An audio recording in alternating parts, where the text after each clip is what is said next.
Durante anos, Richard Carpenter carregou um silêncio mais pesado do que qualquer melodia que tenha composto. O mundo adorava a música que ele criava com sua irmã mais nova, Karen, mas poucos sabiam da tempestade que se formava por trás de suas harmonias impecáveis. Karen Carpenter tinha uma voz capaz de emocionar milhões. No entanto, sua vida desmoronou de maneiras que devastaram sua família. Richard assistiu a tudo do lugar mais próximo possível. Seu irmão, seu parceiro e, por fim, seu sobrevivente. Agora, olhando para trás, ele revelou verdades que antes permaneciam trancadas a 7 chaves. Verdades que reformulam nossa compreensão da história dos Carpenters e do fim devastador que se seguiu. Sombras da infância e divisão familiar. Karen Carpenter nasceu em 2 de março de 1950 em New Haven, Connecticut, no Hospital Grace New Haven. Seu irmão mais velho, Richard, nascido em 1946, já era considerado o prodígio da família. Richard demonstrou ouvido absoluto aos 4 anos e compôs música aos 5. Sua mãe, Agnes, celebrava cada detalhe do progresso de Richard, documentando suas aulas e elogiando seu talento para qualquer um que quisesse ouvir. Já com Karen, a atenção era bem diferente. Ela era frequentemente descrita como a criança que só batia panelas e frigideiras na cozinha. Esse desequilíbrio se tornou a base da luta constante de Karen por aprovação, principalmente da mãe. Seu pai, Harold, trabalhava em uma gráfica, ganhando um salário modesto que mal cobria as necessidades da família. Em 1963, ele ganhava cerca de $7.200 americanos por ano. E quando surgiu uma oportunidade na Califórnia, os Carpenters venderam sua pequena casa em Connecticut por $12.500 americanos e compraram uma casa em Downey por $13.500 americanos. A verdadeira motivação por trás da mudança foi Richard.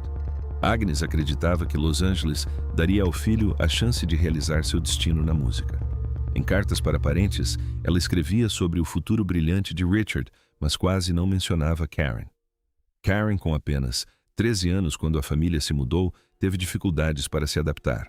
Ela falava com um sotaque da costa leste que a diferenciava na Downey High School. Era tímida, desajeitada e muitas vezes sentia que não pertencia àquele lugar. Mas então veio a virada. Durante uma aula de música, ela tentou tocar o glockenspiel, mas quando o baterista da banda da escola desistiu, Karen pediu para substituí-lo. Em poucos minutos, o maestro percebeu que ela tinha um talento natural para o ritmo. Ela dominou padrões em semanas, enquanto outros levavam meses. No final daquele ano, ela já tocava peças complexas como Caravan e Malaguena. Apesar de seu talento óbvio, sua mãe permaneceu indiferente. Richard ganhou um piano Baldwin de $750 e aulas particulares. Karen praticava em uma bateria emprestada, sem nunca receber apoio financeiro para sua música. Em seu diário do ensino médio, ela escreveu a frase comovente: "Mamãe acha que Richard é Mozart e eu sou só barulho." Richard, no entanto, viu algo muito diferente. Ele reconheceu seu ritmo como extraordinário e, com o tempo, sua voz se provaria ainda mais notável. A ascensão dos Carpenters. Em 1965, Richard Carpenter, de 19 anos, fazia arranjos de jazz, enquanto sua irmã Karen, de 15 anos, impressionava na bateria. Com o baixista Wes Jacobs, eles formaram o Richard Carpenter Trio e venceram a batalha das bandas do Hollywood Bowl de 1966 com a música Ice-T, de Richard. A RC concedeu-lhes tempo de estúdio, mas o som jazzístico deles destoava da era do rock e o grupo se desfez. Tudo mudou quando Karen cantou casualmente I'll Be Seeing You. Richard percebeu que a voz dela era extraordinária, mesmo que ela ainda se considerasse uma baterista que por acaso cantava. Em 1967, eles formaram o Spectrum focando em harmonias vocais, embora as gravadoras as rejeitassem por serem suaves demais. Ainda assim, Richard construiu os arranjos em torno do contralto de Karen, convencido de que esse era o caminho a seguir. Em 1969, uma demo da versão lenta e emotiva de Ticket to Ride chegou a Herb Alpert da A&M Records. Cativado, ele os contratou em 22 de abril. Karen, com apenas 19 anos, precisou que seus pais assinassem o contrato em conjunto. O álbum de estreia deles, Offering, posteriormente intitulado Ticket to Ride, não foi um grande sucesso, mas destacou o talento de Karen na bateria, nos vocais e até mesmo no baixo. O mundo começava a ouvir a voz que em breve definiria uma geração. Fama mundial e a pressão da perfeição. O ponto de virada ocorreu em 25 de julho de 1970, quando os Carpenters lançaram They Long to Be Close to You. Em poucas semanas, a música alcançou o primeiro lugar na Billboard Hot 100, permanecendo lá por 4 semanas consecutivas. Os irmãos que antes lutavam para encontrar uma gravadora de repente se tornaram nomes conhecidos em todo o país. O álbum Close to You veio em seguida, alcançando o segundo lugar nos Estados Unidos e o primeiro no Canadá. Karen tinha apenas 20 anos e sua voz já era uma das mais reconhecidas da América. Apenas alguns meses depois, eles lançaram We've Only Just Begun, uma música originalmente escrita para um comercial de banco por Paul Williams e Roger Nichols.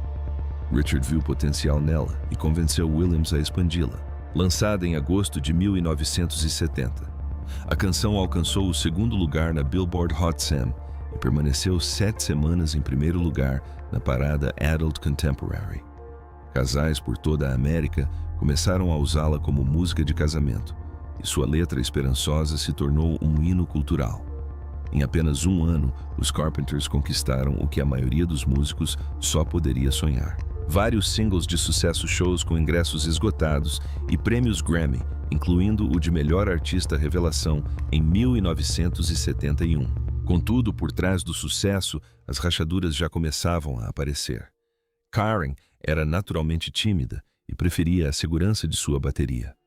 No palco, escondida atrás de sua bateria, Ludwig, ela se sentia segura, mas o público queria ver seu rosto.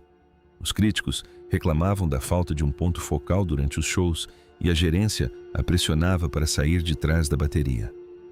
Em 1972, suas aparições na bateria se limitavam a breves apresentações, enquanto a maior parte do show exigia que ela ficasse em pé diante do microfone, exposta e ansiosa.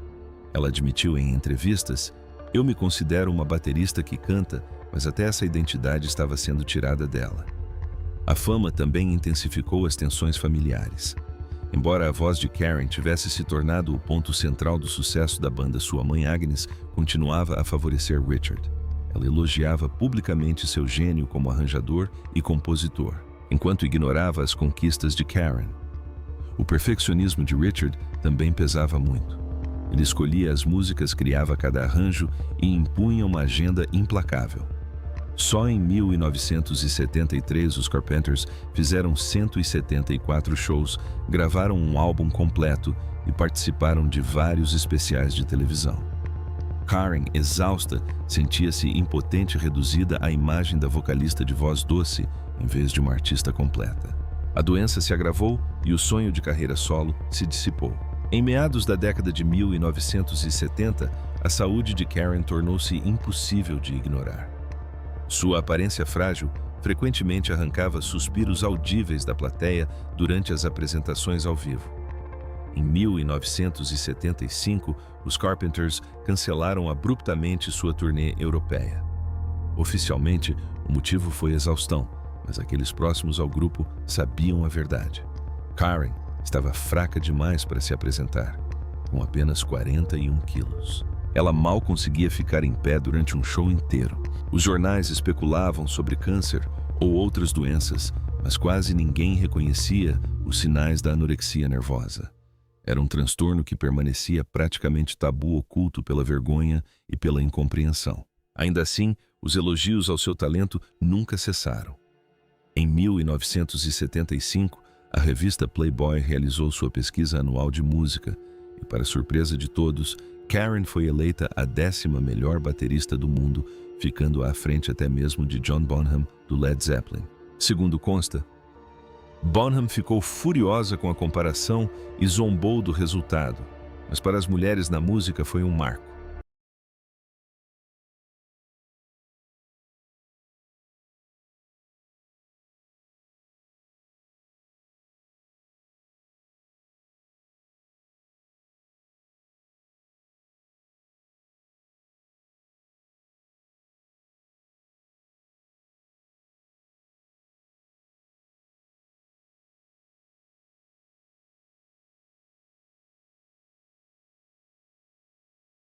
Um momento marcante. Uma mulher que havia sido afastada da bateria ainda era reconhecida entre as melhores em um campo dominado por homens. A própria Karen minimizou a situação brincando. Espero que ele não esteja muito chateado. Eu adoro Led Zeppelin. No entanto, em particular, a pesquisa apenas a fez lembrar do que havia perdido a liberdade de tocar o instrumento que mais amava. A portas fechadas, a dinâmica familiar só intensificava sua dor. Quando finalmente procurou ajuda profissional no início da década de 1980, o terapeuta Steven Levenkron convidou seus pais para participarem de uma sessão. Richard conseguiu dizer a Karen que a amava. Mas quando se tratava de Agnes, a aprovação que Karen almejara por toda a vida, sua mãe não conseguia dizer as palavras nem mesmo na terapia, nem mesmo quando era evidente que sua filha estava morrendo. Mais tarde, Richard admitiu que aquele momento o assombrou porque percebeu o quanto Karen precisava ouvir aquilo. Em meio às lutas pessoais, Karen ansiava por independência. Em 1979, com Richard em reabilitação por seu vício em drogas, ela aproveitou a oportunidade para lançar um álbum solo.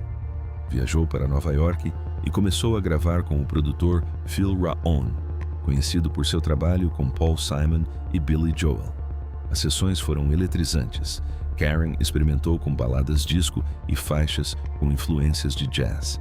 Cantou letras sensuais que mostravam um lado mais maduro de sua arte. Paul Simon ficou tão impressionado com sua interpretação de Still Crazy, depois de tantos anos, que alterou a letra para a versão dela. Pela primeira vez, Karen estava moldando sua própria música, sem o controle de Richard. Os amigos que ouviram o álbum finalizado ficaram impressionados. Disseram que era o trabalho mais confiante e versátil que ela já havia feito.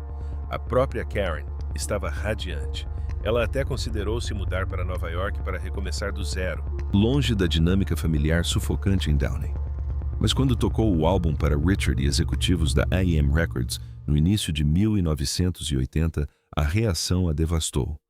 Richard, recém-saído da reabilitação, viu o projeto como uma traição. Herb Alpert considerou o álbum impossível de lançar. Apesar dos elogios de especialistas da indústria, a gravadora o engavetou. Karen foi cobrada em $400 mil americanos para cobrir os custos de gravação, valor deduzido dos futuros direitos autorais dos carpinteiros, um casamento de mentiras e a espiral final. Justo quando seu sonho de carreira solo estava desmoronando, Karen acreditou ter finalmente encontrado o amor. Em junho de 1980, ela conheceu Thomas James Burroughs, um incorporador imobiliário 9 anos mais velho que ela. Charmoso e elegante, ele parecia ser a estabilidade que ela tanto almejava. Em 2 meses, eles ficaram noivos, chocando até mesmo seus amigos mais próximos. Karen sempre sonhara com casamento e filhos, e estava convencida de que Burroughs poderia lhe dar a vida que tanto desejava longe dos holofotes. O casamento estava marcado para 31 de agosto de 1980 no Beverly Hills Hotel. À primeira vista parecia um conto de fadas, mas dias antes da cerimônia, Karen descobriu uma verdade devastadora. Burroughs havia feito uma vasectomia anos antes e não tinha intenção de revertê-la. Para Karen, que desejava desesperadamente ter filhos, a notícia foi devastadora. Ela recorreu à mãe em busca de apoio, mas Agnes permaneceu impassível. Os convites já haviam sido enviados, o hotel reservado e a reputação da família estava em jogo. "Você fez a sua cama. Deite-se nela", teria dito ela à filha. Sem ninguém ao seu lado, Karen caminhou até o altar com o coração partido. O casamento deteriorou-se rapidamente. Burroughs não era tão rico quanto aparentava. Na verdade, ele estava afundando em dívidas. Começou a pedir emprestado quantias enormes de Karen, $35 mil americanos aqui, $50 mil americanos ali, drenando a fortuna que ela havia construído ao longo de anos de turnês e gravações. Nos jantares, ela frequentemente chegava de óculos escuros, escondendo as lágrimas. Amigos se lembram dela tendo crises de choro em público, apavorada de voltar para casa. Burroughs zombava de seu corpo frágil, chamando-a de saco de ossos e insistindo que ninguém jamais a amaria. O abuso agravou sua doença. Em 1981, a saúde de Karen estava em declínio acentuado.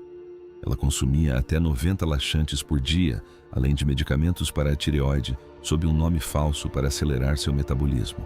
Seu peso caiu para alarmantes 35 quilos. Ela confidenciou ao irmão que precisava de ajuda e, eventualmente, buscou tratamento com o psicoterapeuta Steven Levinron, em Nova York. Lá, ela tentou enfrentar seu transtorno alimentar de frente. Em certo momento, Levinron confiscou os medicamentos que ela vinha utilizando de forma abusiva. Mas o progresso era lento. Karen estava sob enorme pressão para se recuperar rapidamente, para continuar se apresentando, para continuar produzindo. Ela ansiava por uma solução rápida. No entanto, tal solução não existia. Em setembro de 1982, Karen foi internada no Hospital Lenox Hill, em Nova York. Os médicos a colocaram em nutrição intravenosa. Ela ganhou 13,6 quilos em questão de semanas, mas a mudança repentina sobrecarregou perigosamente seu coração debilitado. Os últimos dias e o doloroso silêncio de Richard. Nas últimas semanas de sua vida, Karen Carpenter parecia estar se recuperando. Em 17 de dezembro de 1982, ela cantou canções de Natal para seus afilhados e colegas da escola Buckley, em Sherman Oaks. Seria sua última apresentação. Em 11 de janeiro de 1983, ela compareceu à celebração do 25º aniversário do Grammy Awards. Amigos como Dionne Warwick notaram que, embora ainda frágil, Karen estava excepcionalmente vibrante naquela noite. Ela sorriu, riu e até brincou. "Olhem para mim, eu tenho um traseiro." Parecia um vislumbre de esperança. Em 1º de fevereiro, Karen visitou Richard. Eles conversaram sobre planos futuros para os Carpenters, inclusive sobre uma nova turnê. Mas 3 dias depois, o frágil equilíbrio desmoronou. Na manhã de 4 de fevereiro de 1983, Karen se preparava para assinar os papéis do divórcio. Na casa de seus pais em Downey, ela desmaiou em um closet. Os paramédicos chegaram e constataram que o coração dela batia apenas 6 vezes por minuto. Ela foi levada às pressas para o hospital comunitário de Downey, mas foi declarada morta às 9h51. Tinha apenas 32 anos. Seu funeral, realizado em 8 de fevereiro na Igreja Metodista Unida de Downey, atraiu quase 1000 pessoas, incluindo Olivia Newton-John Petula Clark e Dionne Warwick. Seu marido, Thomas Burroughs, com quem havia se casado em casamento, colocou sua aliança em seu caixão. Karen foi enterrada no cemitério Memorial Forest Lawn, em Cypress, Califórnia. E, posteriormente, seus restos mortais foram transferidos para o cemitério ao lado de seus pais em Westlake Village. A autópsia revelou a verdade. Ela havia morrido de insuficiência cardíaca causada por cardiotoxicidade por hematina, resultado de anos de anorexia e abuso de IPAC. Para Richard, a perda foi devastadora. Ele esteve ao lado dela desde o primeiro ensaio até a última conversa. Em entrevistas anos depois, ele admitiu ter percebido os sinais de alerta, mas não soube como impedi-los. Ele falou sobre a sessão de terapia em que disse a Karen que a amava, enquanto a mãe deles não conseguia dizer o mesmo. Ele relembrou os momentos em que Karen o incentivou a buscar ajuda para seu vício, mesmo se recusando a reconhecer a própria doença. Ele disse que viver sem ela era como perder uma parte de si mesmo. No entanto, Richard dedicou sua vida a preservar o legado dela. Ele remasterizou as gravações, lançou coletâneas e, em 1996, finalmente permitiu que o álbum solo de Karen fosse ouvido pelo público. O que ela certa vez chamou de nosso disco com Phil Rowan tornou-se um vislumbre agridoce do que poderia ter sido. Até hoje, sua voz permanece uma das mais amadas da história da música calorosa, comovente e inesquecível. Mas para Richard, cada nota carrega tanto orgulho quanto dor. Por trás das harmonias havia uma irmã que ele não conseguiu salvar, e o silêncio que carregou por décadas nasceu de uma dor profunda demais para ser expressa em palavras. A música de Karen Carpenter ainda toca milhões de pessoas, mas sua história real é muito mais comovente do que o mundo jamais soube. Richard finalmente revelou a verdade não apenas sobre a voz dela, mas também sobre o seu sofrimento. Qual a música dos Carpenters que mais significa para você? Compartilhe nos comentários. E não se esqueça de se inscrever para mais histórias sobre as tragédias ocultas da música.